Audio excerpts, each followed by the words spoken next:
First place check. The title of 2024 Arnold Classic champion to our winner, Hadi Choopan. Welcome back to COG call of games. तो जैसे कि अभी तक आप सब जान चुके होंगे कि बॉडी बिल्डिंग के दूसरे सबसे बड़े शो आर्नोल्ड क्लासिक के ओपन डिवीज़न का भी रिजल्ट आ चुका है और जैसा कि सबको एक्सपेक्ट कर रहे थे हादी चुपन इस बार बिल्कुल ही क्लियर विनर बन चुके हैं। और जैसा कि हम सबके फैन फेवरेट भी थे हादी चुपन, हमने प्री जजिंग में ही प्रेडिक्ट किया था कि हादी चुपन क्लियर विनर बनने वाले इस बार के, और ये वैसा ही रहा। बिल्कुल वन साइडेड विनर रहे इस बार हादी चुपन। और ये सिर्फ हम नहीं, ये सारे लोग ही कह रहे थे, इवन जजेस और सारी ऑडियंस भी यही कह रही थी कि ये क्लियर विनर है हादी चुपन। और सिर्फ यही नहीं, हादी चुपन शायद अभी तक का अपना सबसे बेस्ट लुक अचीव कर चुके हैं वैंकूवर प्रो शो के बाद, जिसमें पहली बार ये लाइमलाइट में आ चुके थे ओपन बॉडी बिल्डिंग के लिए।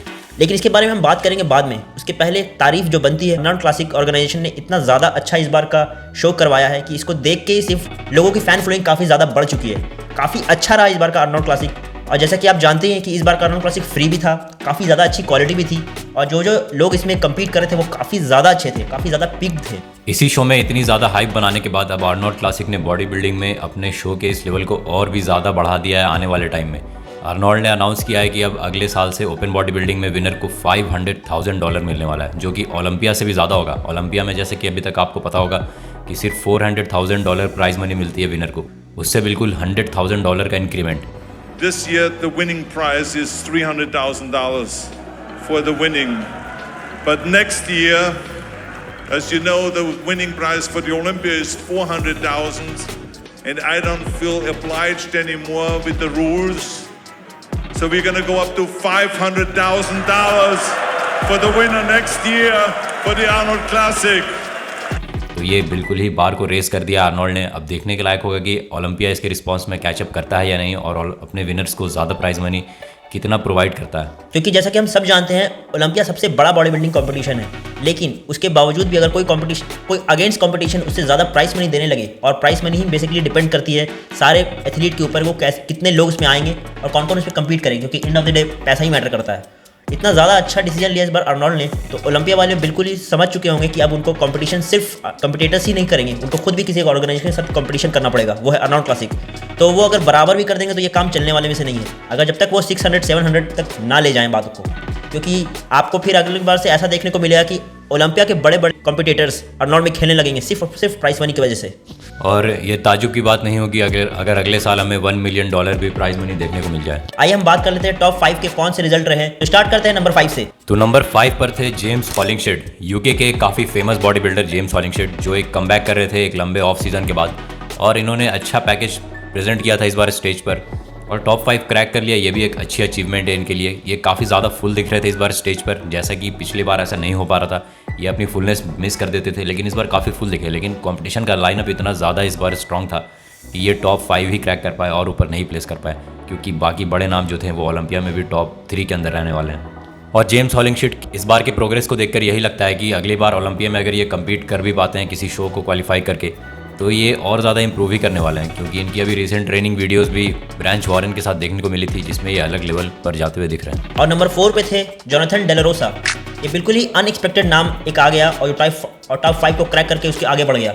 जोनाथन के बारे में किसी को भी एक्सपेक्ट नहीं था कि वो इतना अच्छा दिख सकते हैं, लेकिन वो प्री जजिंग से लेकर फाइनल्स तक में इतने ज़्यादा ड्राई और इतने ज़्यादा अच्छे लगने लगे थे कि उनके ऊपर से कोई ध्यान हटा ही नहीं सकता था, और वो बाकी कॉम्पिटिटर्स को साफ ओवरशैडो कर रहे थे। और ये चीज़ काफ़ी अच्छी लगी देख के कि अचानक से इतना अच्छा प्रोग्रेस उन्होंने दिखाया। ये चीज़ वो दिखाता है कि उनके अंदर कितना अच्छा पोटेंशियल है, वो कितना अच्छा जा सकते हैं इस कॉम्पिटिशन में आगे। और हमने भी प्रेडिक्ट किया था टॉप 5 में एक अलग नाम को, जिसको जॉन डेलारोसा ने रिप्लेस कर दिया, वो थे हॉर्स एमडी। लेकिन हॉर्स एमडी के साथ तो बिल्कुल इंस्टाग्राम वर्सेस रियलिटी वाला केस हो गया। आप इनकी जिम की कुछ फोटो देखेंगे शो से जस्ट पहले की, तो इसमें ये अलग लेवल पर लग रहे थे, ऐसे कि जैसे ये हादी चुपन को भी बीट कर देते हैं। लेकिन फिर से वही बात हो गई, जिम की फ़ोटोज़ और स्टेज वाली फ़ोटोज़ को अगर आप मैच करें तो ज़मीन आसमान का फ़र्क होता है।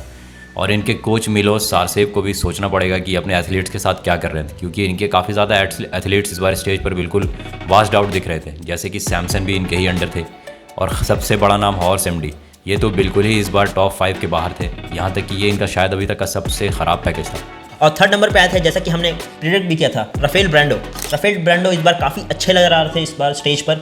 और राफेल ब्रांडो इस बार 1 साल का गैप लेके आए थे और 20 lbs ज़्यादा हेवी आए थे, और ये चीज़ साफ स्टेज पर दिख रही थी इतने अच्छे कंडीशन में भी आए थे, ये काफ़ी अच्छे लग रहे थे और साइज भी इनका काफ़ी अच्छा लग रहा था। लेकिन ये टॉप 3 में बिल्कुल डिजर्विंग थे क्योंकि ये बाकी एथलीट से काफ़ी ज़्यादा ही कंडीशन और काफ़ी ज़्यादा ही अच्छे नजर आ रहे थे स्टेज पर। राफेल ब्रांडो का सबसे बड़ा स्ट्रॉन्ग पॉइंट इस बार फिर से हमें स्टेज पर देखने को मिल गया। इनकी वेस्ट इतनी ज़्यादा छोटी है और इनका स्ट्रक्चर इतना ज़्यादा एस्थेटिक है, ये काफ़ी ज़्यादा ही इंप्रेसिव लगता है ओपन बॉडी बिल्डिंग में खासकर। लेकिन बात फिर वहीं से आ जाती है, कंपटीशन इतना ज़्यादा टाइट था कि इनकी कंपैरिजन टॉप 2 से हो रही थी और जब ये टॉप 2 के सामने खड़े हो रहे थे तो थोड़े फीके नज़र आ रहे थे। इनकी बैक और इनकी बॉडी उस लेवल की नहीं नज़र आ रही थी जैसा कि टॉप 1 और 2 की लग रही थी। तो उनको और भी थोड़ा काम करने की ज़रूरत है क्योंकि इसके बाद जब ये ओलंपिया में आएंगे तो इससे बड़े बड़े नाम भी इनके सामने नजर आएंगे, तो वहाँ भी देखना है कि ये कैसा प्लेस करते हैं और कैसी कंडीशन लेके आते हैं। अब हम बात कर लेते हैं टॉप 2 बॉडी बिल्डर्स की।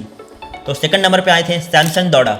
सैमसन दौड़ा बहुत ज़्यादा ही इस बार हाइप बना चुके थे अपनी, और वो जस्टिफाइड भी था क्योंकि वो काफ़ी ज़्यादा साइज़ में और काफ़ी अच्छी हाइट से हैं, तो वो स्टेज पे बिल्कुल ही नज़र अलग आ रहे थे। लेकिन फिर बात वही घुमा फिरा के आ जाती है कि हार्डी शुपर के कंडीशन के सामने कोई भी नहीं टिक पा रहा था।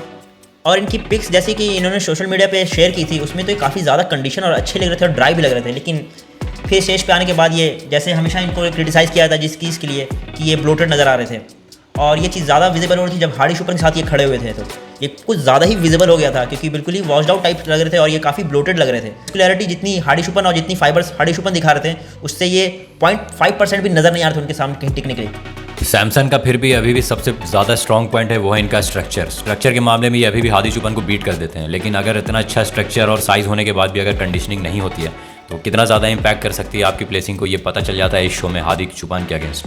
तो सैमसन को फिर से काम करना होगा अपनी कंडीशनिंग पर और ये बिग रैमी वाला केस ना होता जाए, इसके लिए इन्हें सोचना होगा क्योंकि ज़्यादा टाइम किसी भी बॉडी बिल्डर के पास होता नहीं है। और हम बात कर लेते हैं हमारे विनर हार्डी शुपर के बारे में। इस बार हार्डी शुपर कुछ ज़्यादा ही नेक्स्ट लेवल नज़र आ रहे थे। ऐसे हार्डी शुपर कभी भी देखे नहीं गए थे और ऐसा कोई भी एथलीट बहुत सालों से नहीं देखा गया है जो इतना ज़्यादा ड्राई और इतना ज़्यादा फुल होके आए। और सबसे ज़्यादा नोटिसेबल जो इस बार स्टेज पर आते के साथ हार्डी शुपर में बात थी वो थी इनकी वेस्ट। ये इतना ज़बरदस्त वैक्यूम स्टेज पर हिट कर रहे थे कि बिल्कुल डेरेक लंसफोर्ड का याद आ जा रहा था इनको देखकर। और वैक्यूम के साथ जो डेरेक लंसफोर्ड के पास नहीं है वेल कंडीशनड एब्स, ये दोनों का कॉम्बिनेशन इतनी अच्छे से शो कर रहे थे कि बिल्कुल फैंस और जजेस देखते ही रह गए इस बार के पैकेज को। इनके कोच हैनी रैम्बॉर्ड भी इस बात को कह रहे थे कि ये हार्डी का अभी तक का सबसे बेस्ट पैकेज है इतने सालों में, जबकि हार्डी ने एक से एक कंडीशनिंग वाले पैकेज प्रेजेंट किए हैं। ये शायद सबसे ज़्यादा बैलेंस्ड था। और इस बार एक क्वेश्चन और काफ़ी ज़्यादा रेज हो रहा है कि क्या ये वर्जन हार्डी शुपर का पिछले बार ओलंपिया के डेरेक लंसफोर्ड को बीट कर सकता है या नहीं। तो हम लोगों के अकॉर्डिंग तो हार्डी शुपर पिछली बार भी डिजर्व करते थे, लेकिन इस बार इन्होंने काफ़ी लोगों को ये जवाब दे दिया है कि ये बिल्कुल इस बार के वर्जन से तो बीट कर देते डेरेक लंसफोर्ड को। और ये सिर्फ हमने इनके कोच हैनी रैम्बॉर्ड भी इस बात से एग्री कर रहे थे और उन्होंने भी एक इंटरव्यू में जस्ट शो के बाद ये कहा कि ये वर्जन हार्डी शुपर का पिछले बार के ओलंपिया के डेरेक लंसफोर्ड को हरा सकता है। I was just looking at comparisons. It was his best. Yeah. There you go. Now I'm going to put you on the spot. Would this have beat Derek Lunsford? Yes. Yes, I agree. Yeah. I mean, it's not a doubt. तो अगले साल काफ़ी ज़्यादा close battle होने वाली है इन दोनों के बीच, और क्या हार्डी शुपर अपना टाइटल दोबारा से ओलंपिया में रिक्लेम करेंगे, इसके चांसेस शायद काफ़ी ज़्यादा बढ़ते जा रहे हैं। बस इनको एक चीज़ पे इंप्रूवमेंट करनी है इनके बैक के ऊपर, क्योंकि इस बार का जो ओलंपिया है वो बैक में हर को डोमिनेट करके चला जाता है। तो अगर ये अपनी बैक की कंडीशनिंग और अपनी बैक की क्वालिटी ज़्यादा अच्छा कर लेंगे तो मुझे नहीं लगता है कि इस बार का ओलंपिया हार्डी शुपर के अलावा और कोई जीतने का डिजर्व भी करता है। और भी काफ़ी ज़्यादा इंटरेस्टिंग वीडियो हमारे चैनल पर हैं, आप चेक कर सकते हैं। क्लासिक फिजिक आर्नोल्ड क्लासिक के रिजल्ट को भी, जिसमें हमने सारे एथलीट्स के बारे में बताया और एक काफ़ी अच्छी एनालिसिस वाली वीडियो है, उस वीडियो को भी चेक करें और बाकी वीडियोस को भी हमारे चैनल पर देखें। तब तक के लिए stay tuned with call of games.